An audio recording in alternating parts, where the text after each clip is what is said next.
નશાબંધી અભિયાન શા માટે અમારે ઉપાડવું પડ્યું?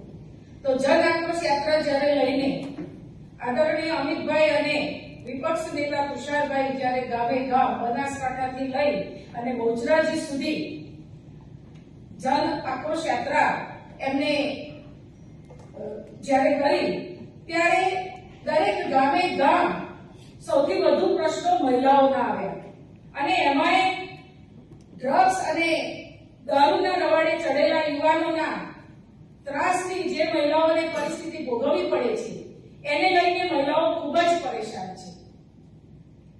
કેટલીક મહિલાઓ રડતા રડતા કહેવા લાગી કે અમારા ઘર બરબાદ થઈ ગયા છે, અમારી નાની ઉંમરની દીકરીઓ વિધવા બની રહી છે.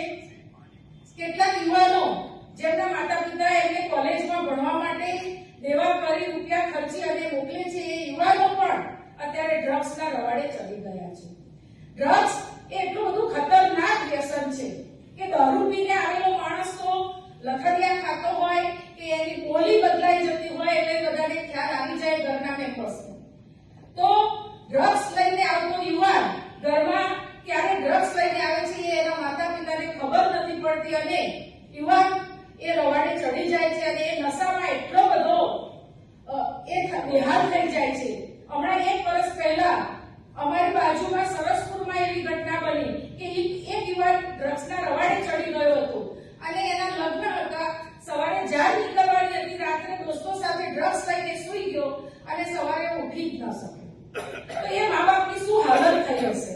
એટલે સૌથી વધારે મહિલાઓ પર થતા અત્યાચારો, મહિલાઓ પર થતા રેપ, કાંડ, બળાત્કાર અને જે મહિલાઓનું શોષણ થઈ રહ્યું છે એ બધામાં ક્યાંક ને ક્યાંક આ ડ્રગ્સ અને દારૂબંધી જવાબદાર છે.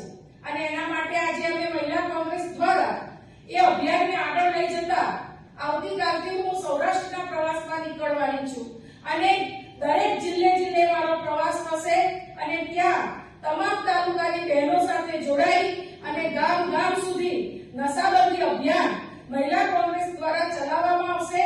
જ્યાં અડ્ડા હશે અને જ્યાં ડ્રગ્સ, દારૂ અને ચરસ ગાંજા મળતા હશે એવી જગ્યાઓ ઉપર જાણકારી પોલીસ તંત્રને કરવામાં આવશે અને ન કોઈ એક્શન લેવાય તો મહિલાઓ દ્વારા રેડ પણ પાડવામાં આવશે અને આવનારા સમયમાં જો આના ઉપર સરકાર પણ કોઈ પગલાં નહીં લે તો મહિલાઓ રોડ ઉપર આવી અને આનું આંદોલન કરશે.